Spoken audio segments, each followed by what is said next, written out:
This is a message from the History Department of Coeur d'Alene Charter Academy.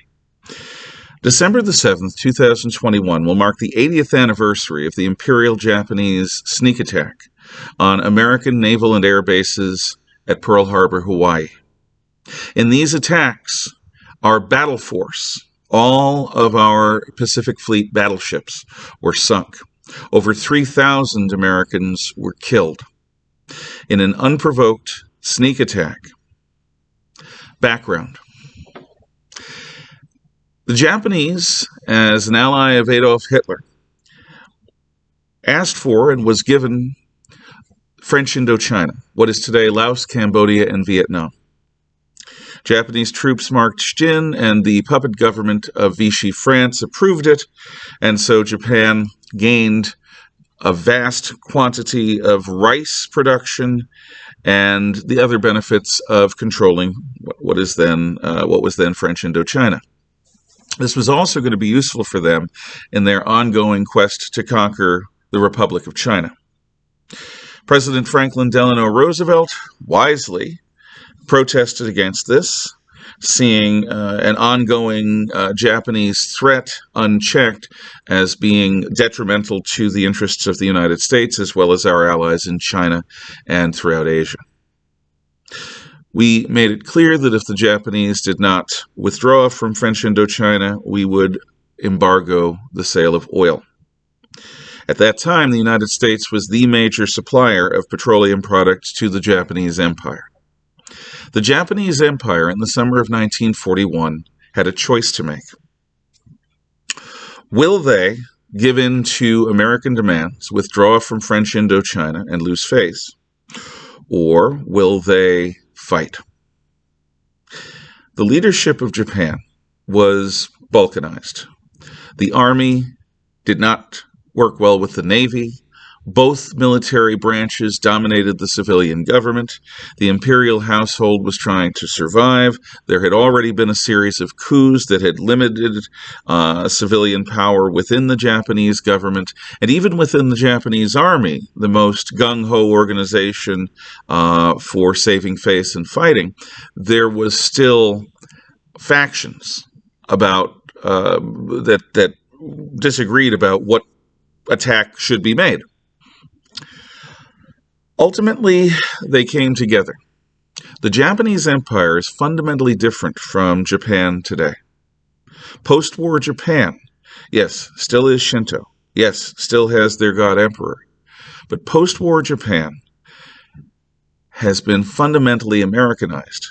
Hopefully, and this has been our great project in Asia since 1945, hopefully to a point where Japanese society will resist the temptations to hyper-Bushido militarism in the future. But that wasn't the case in 1941. Ultimately, the decision was made by the government that to avoid the army rebelling against the government, Japan would need to attack the American interests in Asia and knock us back to a position where America is emotionally shocked and will back off and let Japan consolidate its Greater East Asia co-prosperity sphere. So its weakness, the weakness of the Japanese government and of the non-army factions within that government, is what ensured that Japan would go to war. The Japanese fleet commander, Admiral Yamamoto, who had personal experience with the United States, was a leading voice against this plan, but he was by no means the only one. Most Japanese who had any knowledge of America in 1940-41 knew that we were the industrial heartland of planet Earth, and that Japan's economy and society were a fraction of our strength. That in a long war, there is absolutely no way that the Japanese fleet or army or nation could withstand American attack.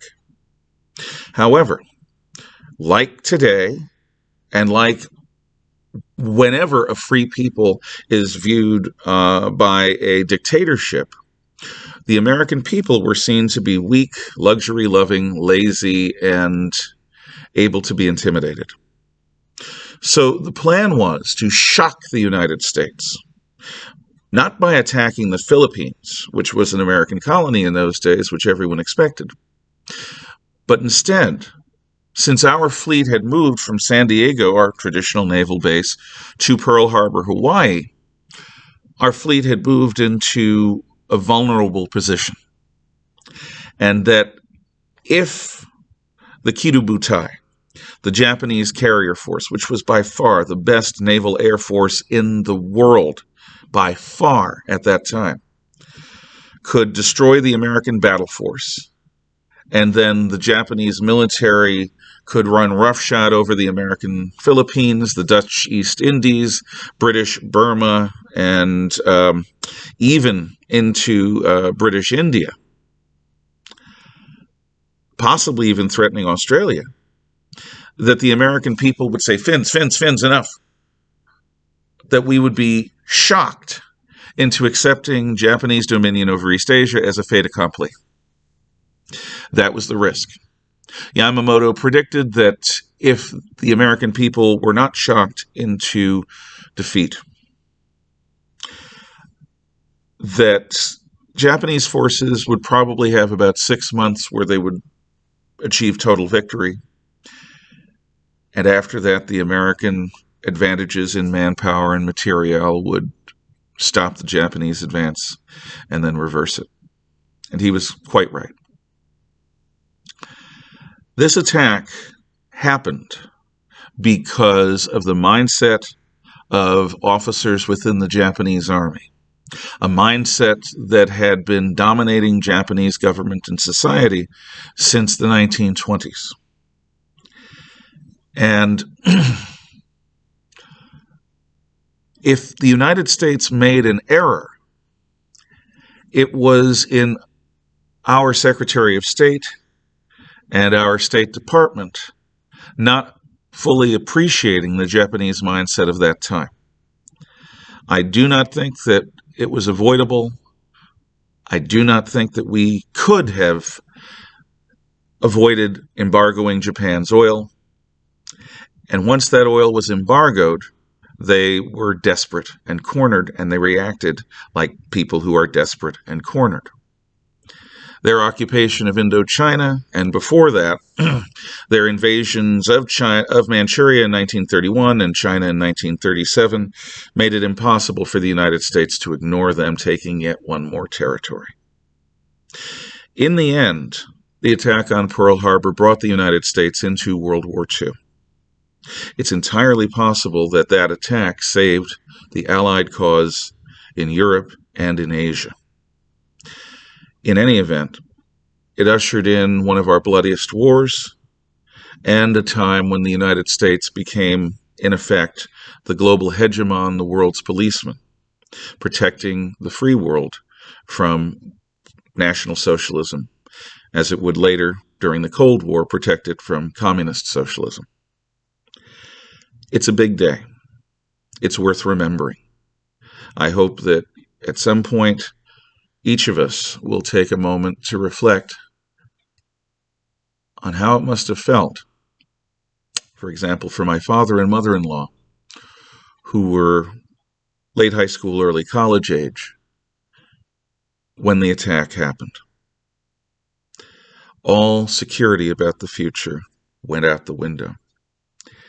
And both of them, along with everyone else pretty much who I knew that lived through the Second World War as an adult, said that they didn't expect the war to end until 1950, and that they didn't think that victory was inevitable. They were worried, and they had good reason to be. This and so much more is what we remember on the 80th anniversary of the Japanese sneak attack on Pearl Harbor, Hawaii, December 7th, 1941. I'm Ralph K. Genorio, history teacher at the Coeur d'Alene Charter Academy. Be well.